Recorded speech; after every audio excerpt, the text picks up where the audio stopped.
What's up, guys? It's Joe, and we're back with Week 6 fantasy matchups. Luke, as always, thank you for joining. And again, as always, as a reminder, guys, go on Underdog, use code ANALYST, and they're going to match your first deposit up to $100. We're still putting out our props each Thursday for you guys to look at these Thursday night games. Maybe we could start doing some for Sunday or Monday as well. But yeah, if that's something you guys are interested in, definitely let us know. Now, to business.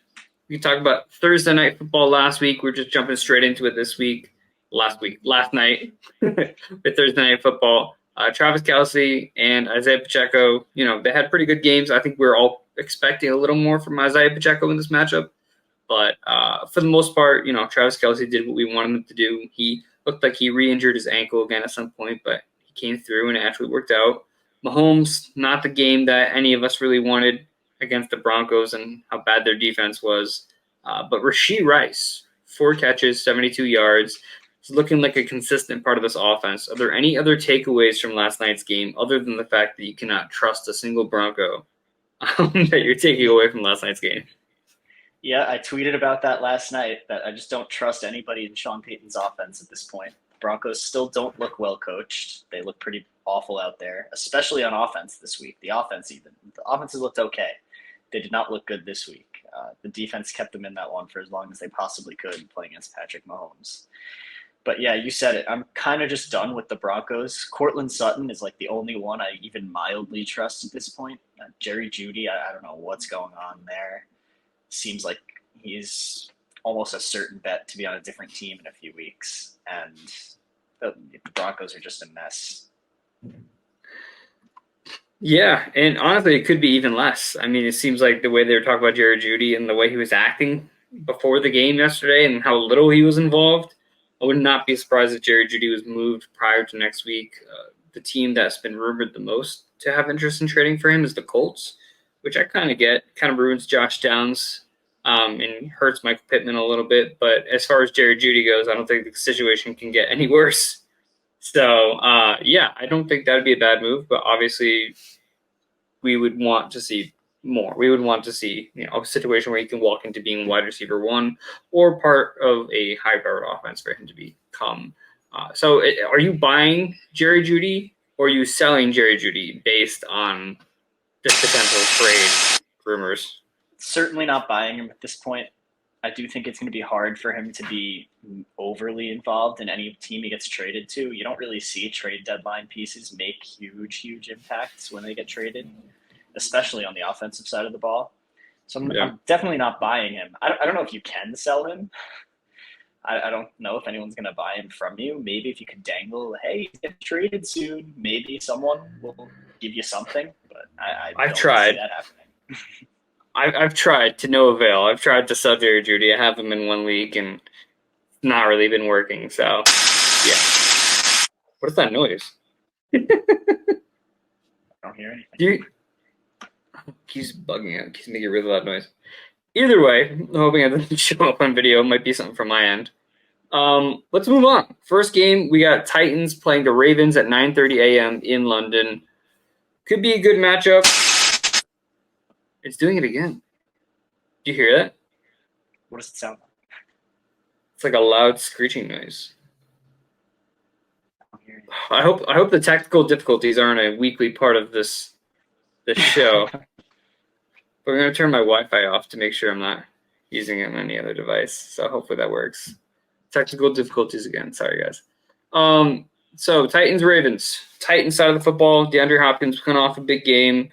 Derrick Henry. So is this a matchup where you imagine Derrick Henry being in your lineup, or are you going to kind of veer away? Because the Ravens defense have played lights out. So what are your thoughts there? This is a matchup where I do think there aren't too many great running backs that you got going for you at this point, especially if you drafted Derrick Henry. You drafted him early. He's going to be one of your top options. Besides that, the Ravens, as you said, their defense is pretty good, but I think the Titans' defense is pretty good as well. This kind of feels like one of those matchups that get maybe like maybe 20 points from each team, like a 20-17 type of deal where they're kind of just going punch for punch on the defensive side of the ball. And in those types of matchups, Derrick Henry is going to get the usage. I don't envision them playing from like down 28-3 like they have been in past weeks, which means that they're not going to be sending Tyjae Spears out there every play because they're throwing the ball every play. So I think the usage is going to be there for Derrick Henry. Touchdown upside, probably limited, but the usage upside is going to be there. Yeah, I could definitely see that for sure. And, on the Ravens side of the football, it's a good matchup for Zay Jones. Titans secondary has been pretty bad against opposing wide receivers. There's no one in this running back room that we're kind of itching to start, and Mark Andrews is going to continue to be Mark Andrews. I think it was really interesting seeing last week how bad the Ravens playmakers were as far as Lamar. There was about 6 or 7 dropped passes, one from Mark Andrews in the end zone. There's a couple long ones by Zay Flowers. And Nelson Aguilar had a couple pretty bad drops. Rashad Bateman had a bad end zone drop as well. So I think Odell Beckham, he's off the injury report. He'll be back for this game. Not to say he's going to have a big game, but based on last week, they're going to want a more consistent pass catcher getting a bulk of the volume. So don't be surprised if Odell actually has a pretty decent game here. Kind of like a sneakier type play. I'm not putting him in my lineups, but just something to keep an eye on for sure. Jumping ahead to the Falcons and Commanders game. Falcons side of the football, Bijan got out-touched by Tyler Algier last week, but I don't think that's going to be the case here against the Commanders. Commanders have been steamrolled over the last couple weeks by the Bears. They had a closer game against the Eagles, but for the most part, this is just not looking like a great team. So Falcons should be able to run all over them. Bijan, you're starting. Kyle Pitts had his one good game this season. So not something I'm willing to bet on. But as far as these Commanders pass catchers go, Terry McLaurin seeing very inconsistent amount of targets. Jahan Dotson also seeing inconsistent targets. Are we labeling Curtis Samuel as a deeper start? Are we looking at Logan Thomas? I mean, the tight end landscape being what it is. Are you starting Logan Thomas? Are you starting Curtis Samuel as like a deep option for if someone's in a tight spot this week? It is a deeper league, granted, but I've been starting Curtis Samuel a couple of weeks in one of the leagues I'm in. I have him rostered and playing a lot. And as for Logan Thomas, I just picked him up in a couple of leagues. Again, you have Travis Kelce, you have Sam Laporta, you have Mark Andrews, and you have TJ Hawkinson. And I just about don't trust anybody else in the tight end landscape. So Why not pick up a Logan Thomas who had, 11 targets or something like that last week? Yeah, absolutely. And that opens the door for the next game. Here we go, the Bengals versus the Seahawks. Seahawks have one of the worst, if not the worst, secondary, giving up the most points to fantasy wide receivers in the NFL currently. So Jamar Chase coming off that monster 60-point week last week, 50 whatever points it was. He's obviously in a really good spot to do that again this week. Not to that extent, but just have a good game in general. Joe Burrow looked much more confident, much better last week. If that continues, T. Higgins, I think, is also a great start this week as well. Joe Mixon in a good spot. All the Bengals are in a good spot. On the flip side of the ball, Seahawks coming off a bye week. Kenneth Walker, he's still that guy. He's still the main guy there. I would watch out for how many snaps and how many routes he runs this week. Seems like Zach Charbonnet prior to the bye was getting a little more work as far as pass catching goes, as far as targets went, and Kenneth Walker was losing a bit of that. So if that trend continues, Kenneth Walker might be someone I'm selling because he'll turn into a guy who's only good if he gets that touchdown. What do you think about the Seahawks receivers? Is JSN a candidate to be a flex play after the bye, or are we still letting him ride the bench or hit waivers even? I'm still letting him ride the bench for now. I need to see the usage before he's in lineups. I don't think I'm dropping him just yet. I might be biased as a JSN dynasty owner in both of my dynasty leagues, just the way the draft's shaped up this year. But I'm not dropping him just yet. I think the usage can get there, especially in the case of injury. If Lockett or Metcalf were to go down, JSN would just be the logical next man up, and I would expect his usage to go up a ton in those instances. So not dropping him yet, but also not starting him yet. That's about the same way I feel about the situation. So let's move on to the Jaguars and Colts. We're running through this. So Jaguar side of the football, Colts are giving up a ton of points to primary receivers. In week 1, Calvin Ridley against the Colts scored 24 points. Week 2, Nico Collins, 27 points. Week 4, Puka Nacua had 31 points. In week 5, DeAndre Hopkins had 22 points against the Colts. So Calvin Ridley, he did it week 1. He got 24 points. I think he's in a really good spot to do it again this week. Something interesting about the Colts is that Kenny Moore, he's one of the better slot corners, nickel corners in the league. So he's probably going to be all over Christian Kirk. So that leans me a little more towards the way of Calvin Ridley as he did week 1. So I like Calvin Ridley. A confident start for me this week. Are there any other players on the Jaguar side of the ball? I mean, we know Travis Etienne is going to do his thing. Evan Ingram's probably going to do his thing. But what about the Colts? What about the Colts, Zach Moss and Jonathan Taylor situation? What do we think about that? Yeah, we saw a lot of Zach Moss and not a lot of Jonathan Taylor last week. I expect that to slowly change, probably expecting more of a 50-50 this week, and eventually Taylor to get sort of that workload that Moss had last week. But I'm not 100% confident in that. Zach Moss has been efficient with his touches. He's been good with the workload he's had. And I know the Colts just extended Taylor, so they're obviously going to play him. But I just don't know what sort of upside he has with Zach Moss in there doing what he's doing with these touches. Now, if Taylor comes in and he does the same thing, maybe we'll see him go back up to that 80%, 90% range. But Zach Moss is definitely rosterable still in fantasy. I don't know if he's startable anymore, especially if we see this week more of a 50-50 or a 60-40, just more of a trend in Taylor's direction. But Moss is definitely rosterable. He's probably the best, if not one of the best, RB handcuffs in fantasy now at this point. So I'm going to stash Moss if I have him, maybe sell him to the Jonathan Taylor owner at a premium price if that's possible. But I'm still not expecting that elite work for Jonathan Taylor just yet. Yeah, I'd agree with that. I think his upside is a bit limited. And Zach Moss has done plenty good to not ride the bench for this offense. So, yeah, I'm in agreement with that. I think when you look at these wide receivers for the Colts as well, Michael Pittman, it's a decent matchup for him, but Josh Downs is probably going to be one of my favorite starts this week. Gardner Minshew, when Josh Downs plays with Gardner Minshew, he has about a 25% target share. That's great numbers, and he's coming off a good week as well. So, yeah, I'll trust Josh Downs in my lineup this week for sure. I think he's a good flex play. On top of that, we can move on to the Dolphins and Panthers game. When do you start us off, Luke? Mm-hmm. Yeah, so the Dolphins, you kind of know what they are at this point. You've got Tua and Tyreek. The running back situation, HN to IR, looks like Jeff Wilson's going to be out another week. So Raheem Mostert, I mean, in the 2 weeks where he's been the guy in that running back room, what does he put up, like 44 fantasy points a game? So I guess we're looking towards another Raheem Mostert week. Jalen Waddle was the most targeted player on the Dolphins last week. I think he's still startable in your leagues. I'm a Jalen Waddle owner myself.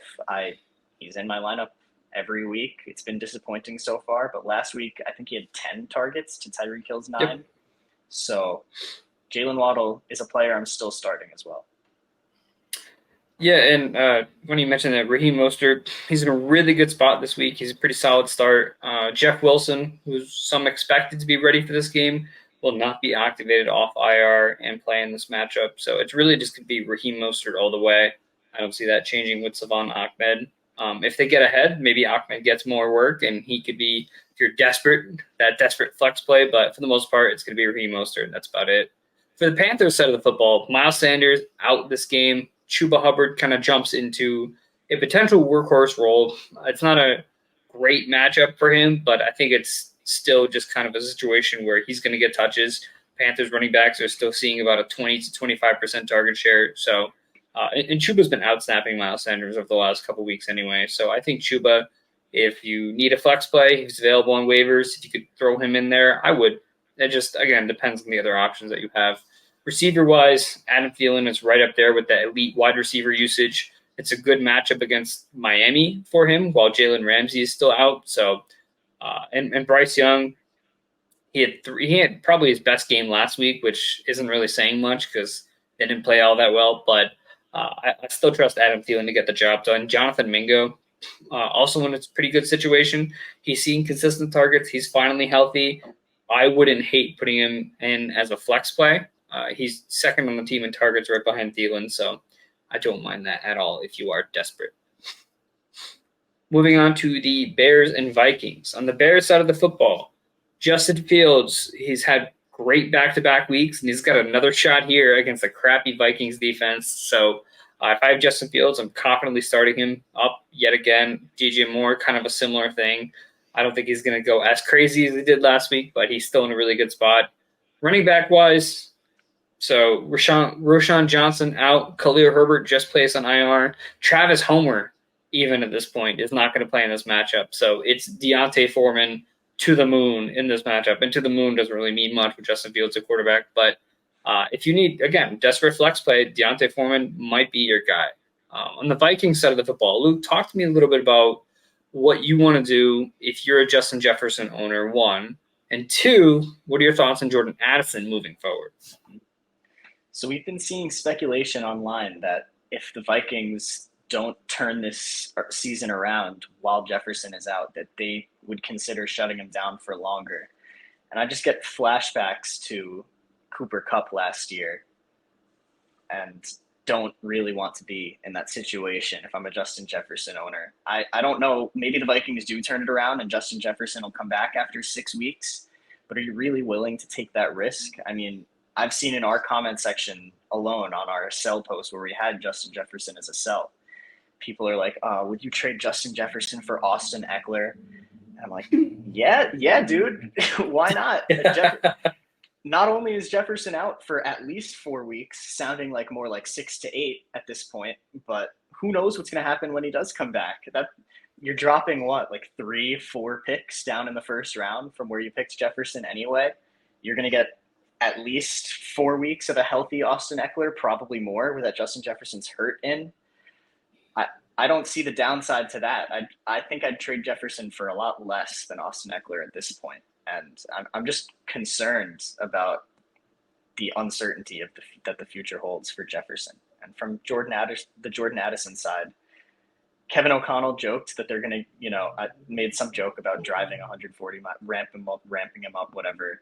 And I can see it coming.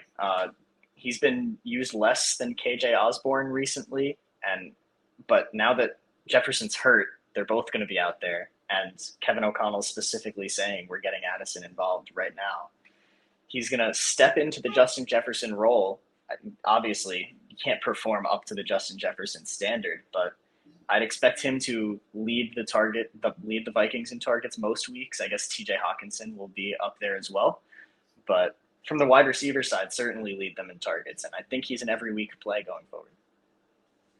Yeah, I agree with that on the Jordan Addison side of the ball. I have Addison in a couple leagues, so exciting that I kind of get to play him confidently. But yeah, I mean, Justin Jefferson out again. It just kind of speaks to it. If you're in a position where you're 1-4, 0-5, or you're 2-3, and you're like, I don't know what I'm going to do. I have Justin Jefferson on my team. You're in a good spot to kind of just trade him. And like you said, like if you can get an Austin Eckler or someone like that, absolutely go for that. But if you're in a position where you're 4-1, maybe you're 5-0, what I've been telling people is just give it 1 or 2 more weeks, right? Because if the Vikings go, theoretically, if they beat the Bears here and maybe they win 1 or 2 games more after that, then you're in a position where, okay, Justin Jefferson might return. And if he does, and if it takes 6 weeks, you still have the wide receiver 1 waiting for you when he gets back. And if you're 4-1, if you're 5-0, you can afford, hopefully, to wait another week or 2 to just kind of see how the situation plays out. But again, if you're 0-5, if you're 1-4, now is the time to make the move, sell Justin Jefferson. As long as you can get a solid, first, second, third round starter from that, I think it's very worth it, as you mentioned. So just want to make sure. Oh, and also KJ Osborne, just to make sure we hit on that. also a decent flex play if you're in that kind of position. He's had his on and off weeks before. I think the Bears are actually going to put up a fight in this one, so there is going to be passing on the Vikings side of the football. Alexander Madison, Cam Akers, still a messy situation, but it seems like Cam Akers keeps trending upwards and Alexander Madison keeps trending downwards. So just a situation to keep your eye on. Browns versus 49ers. This one's a quick one. We can just kind of spooge by it. But PJ Walker starting for the Cleveland Browns. So there goes any hope of confidently starting any Browns receiver or running back. I mean, Jerome Ford, we've seen him continue to be kind of the workhorse in this offense, and he keeps getting it done. So he's good flex play.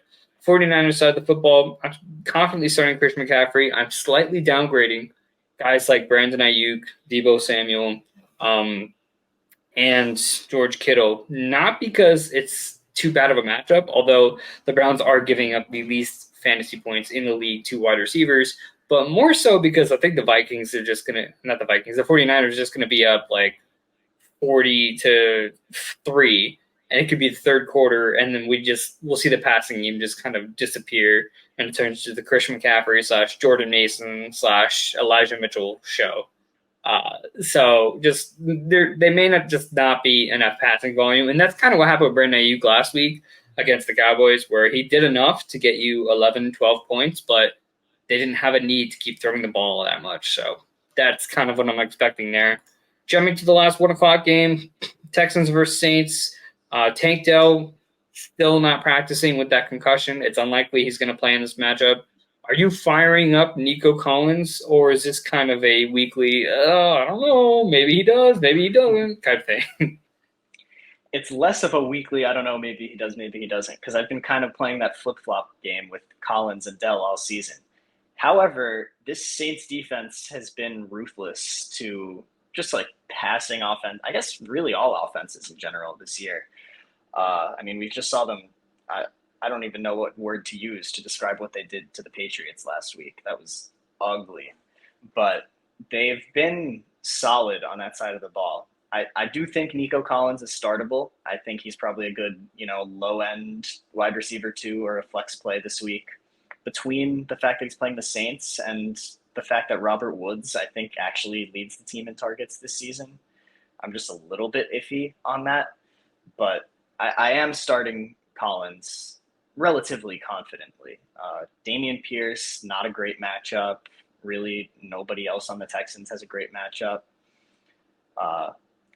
So Nico Collins is the one, and CJ Stroud, I guess. CJ Stroud seems like an every week start at this point. So firing him up as well, less confidently than in previous weeks. But this will be a real test for them to see if they can keep up what they've been doing.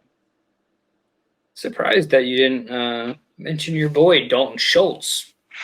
So the Saints have actually been the number 1 defense against tight ends, but I think that's kind of a weird stat to base off of, just because, again, like not all tight ends are used like Travis Kelce. And if you don't get any of those tight ends the first 5 weeks, you're just not going to see any, that's just going to skew the data that way. So I think Dalton Schultz is still in a good spot.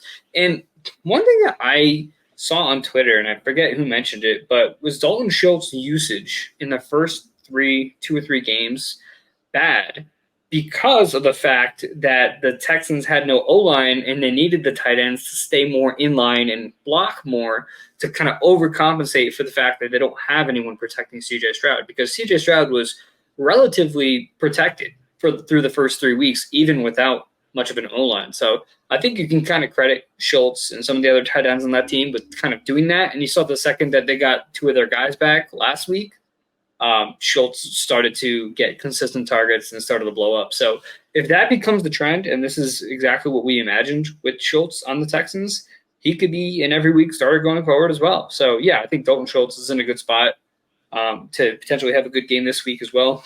On the Saints side of the football, Alvin Kamara still doing his thing. There's no reason to sit him right now. I think Jamal Williams could come back at one point and kind of ruin that. But as of right now, keep doing your thing. Chris Olave off the injury report, so interested to see if he starts to perform better in some of these matchups. He got a touchdown last week, which kind of saved him, but for the most part, it just wasn't enough. Kendra Miller had a little bit of a bigger role last week, but again, when you're beating the other team by like 25-0. You just kind of start to use other guys, so not putting too much stock into that. But let's move on to Raiders versus Patriots, the American game of the week, as we're all calling it. Nobody's calling it that. Raiders side of the football, Josh Jacobs, Devontae Adams. I mean, of course, you're starting those guys. Jacoby Myers, revenge game against the Patriots. I don't put that much stock into things like revenge games. But this week, I think I'm putting a little bit of stock into revenge game for Jacoby Myers. I mean, they brought in Juju Smith. They paid him the same exact money, and they're not getting any separation from any of the receivers that they have. So, Jacoby Myers, I'm definitely starting him this week, considering the production that he's been putting up. He's out-targeted Devontae Adams last week. He's having an insane year, which is not something I don't think anyone of us expected. Luke, Ramondre Stevenson, what's going on here? Are we? If you have Ramondre Stevenson, okay, let's do another. Would you rather? Would you rather start Ramondre Stevenson or Deontay Foreman? Foreman for sure. This week. Would you rather start Ramondre Stevenson or Amari DiMercado? That's a tougher one. I'd probably lean Stevenson on that one. He does have a good matchup this weekend. I will say that. And I think the Patriots should take a long look in the mirror and say, hey, we're targeting Ramondre Stevenson about half as much as we have been in the past couple of years, and we suck. That's about all you could say. I mean, 3 points in the last 2 weeks? Ramondre's been non-existent, but he's getting the ball less. I want to see them put the ball in his hands. He's their best player on offense, at least skill position player. They've got some good offensive linemen in there. But I want to see the ball in his hands. I'm sick of them trying to force the ball to Juju, force the ball to Devontae Parker. I'm sick of it. Just give the ball to Stevenson, see what he can do. He was the only guy making plays for you for a couple of years now. Just put the ball in his hands again like you were in years past. I got 2 more starts and sits for you. Ramondre Stevenson or Cam Akers? I'd start Stevenson. Ramondre Stevenson or Chuba Hubbard? I think I'd go Hubbard in that one. Okay. So we know and we don't have to talk about any other Patriots players because there's no one worth buying into right now. I will briefly mention that the Patriots are apparently working in Malik Cunningham into the playbook this week. So we could see him coming at QB. Maybe he'll play some receiver. I don't know. Based on what they did with Marcus Jones last year, anything is possible. We could see him a kick returner. Who knows? Next game here, we got the Bucs versus the Lions. Bucs side of the football, I think it's a pretty good spot for Rachaad White. He's still going to be seeing that elite usage as he has been. He's just been very unelite as far as efficiency goes. Mike Evans upgraded to limited, if not full practice. So Mike Evans seems like he's going to be full go for this game. Are you confidently starting Chris Godwin as a flex / wide receiver 2? He's coming off a big week right before the bye against the Saints, but that's partly due to Mike Evans also going down with injury. So do you trust Chris Godwin in your lineups this week? I don't know if confident is the word I'd use, but I do think he's startable. I'm a little bit suspicious that Mike Evans just hadn't been practicing all week, and then all of a sudden today he's like full steam ahead, I think is the phrase they used. Yeah. It's a little bit weird, but it is Mike He was Evans. limited yesterday. It's Mike Evans, though. He's been a pillar of consistency for that team for all these years. So Chris Godwin, flex option, but definitely not a must start by any means. Yeah, and on the Lions side of the football, Dan Campbell comes out and he said, look, I know we spent our 12th overall pick on Jahmyr Gibbs, but he's a great change of pace back for us. David Montgomery is going to be the bell cow moving forward, so whatever that means. Could be, I don't know. I don't want to put too much stock into it, but it's definitely alarming if you're a Jahmyr Gibbs owner. Jahmyr Gibbs also out this week, so David Montgomery is going to be taking on quite a large workload anyway. He'll be an easy running back 1 this week. Outside of that, Sam Laporta picked up a calf injury, and he did not practice. So there's a chance he apparently went through walkthroughs today being Friday. So there's a chance he suits up, but if he doesn't, have another game plan just in case. I don't think there's any other tight ends in this Lions team that I'm like excited to put in case he misses. Amon-Ra also expected back for this game. So that covers the rest of that. Rams and Cardinals. Rams side of the football. Cooper Kupp, Puka Nacua, you know the deal. Start them both. Kyron Williams still seeing most, if not all, of the work in that backfield. So he's still a starter. It's just a matter of him kind of producing with the touches that he's getting. And if he loses more of his target volume, which it seems like he did last week with Cooper Kupp coming back, then that might be a problem going forward. But as of right now, I'm still starting him. Ravens, Cardinals side of the football, Amari DiMercado and Keontae Ingram. That is really the talk of the town right now for the Cardinals. James Conner on IR. He's going to miss at least 4 weeks. DiMercado played 77% of the offensive snaps last week. He seems to be more of their pass catcher. But Keontae Ingram went into the season as the team's backup behind James Conner. He was injured last week, so we didn't really get a full look at what this backfield looks like without James Conner. DiMercado seems to be the favorite this week. I have Ingram in a bunch of leagues just in case he ends up being the guy. But at the end of the day, I'm just expecting this to kind of be an ugly split. I think we're going to see Ingram take some of the early downs. He'll get some rushes in. DiMercado come in for like third downs, but neither will get enough that you're excited about it. So is that kind of your same assessment of this backfield, or is there one guy that you're buying into more than the other? No, I think you hit the nail on the head, and it's going to be pretty ugly because I don't think either of them is that powerful back that James Conner is, and playing behind this offensive line in this offense might be a struggle for both of them. Yeah, I agree. So we'll have to see how it goes. And you can sell either of these guys high, more likely DiMercado because of his projection. And a lot of people, sometimes they just look at a player and it's as simple as he's projected 12 points. Sure, I'll take it. Especially at the running back position with how bad it is, maybe you can sell him to a James Conner owner.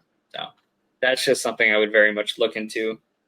One of my favorite moves is getting DiMercado and Ingram and then trading DiMercado to someone and then just holding on to Ingram. He might end up just being the guy anyway. Jets versus Eagles.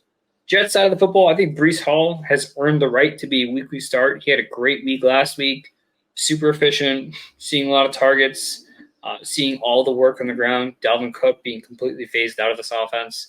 So I think he's definitely a start. Garrett Wilson. I think Garrett Wilson merits definitely a start this week. Darius Slay is supposed to be out in this matchup. Garrett Wilson's seeing a crazy target share. Zach Wilson's looking better and better. I think this is a situation where if you have Garrett Wilson, you say, yeah, I'm going to put him in my lineup and I'm going to hope for the best. Are you on the same boat with Garrett Wilson? Yeah, this is going to be a tougher matchup than last week, but I agree that the Jets are finally playing football on offense now.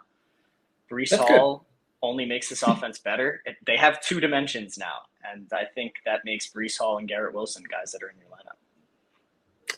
And on the Eagles side of the football, not too much to add here. We know DeAndre Swift is an RB1 at this point. A.J. Brown, I know it's a bit intimidating with Sauce Gardner, but Sauce Gardner is not currently shadowing the opposite team's number one wide receiver. So A.J. Brown's going to be moved around. He'll be just fine. Devontae Smith, same deal.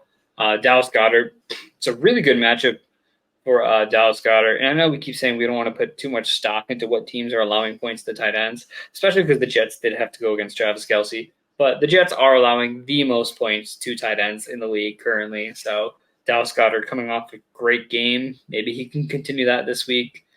If you have him, again, with how bad the tight ends are, you're probably just starting him anyway. So moving on to Luke's favorite team, the New York Giants, and Tyrod Taylor taking on the Bills. Luke, would you say what's the higher chance?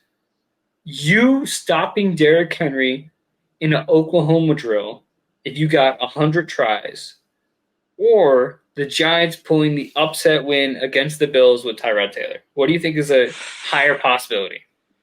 Oh, man. Now, look, I'm a pretty small dude. Derrick Henry's probably got over 100 pounds on me. But I don't know, man. I don't think the Giants have much of a chance with their starting quarterback out there.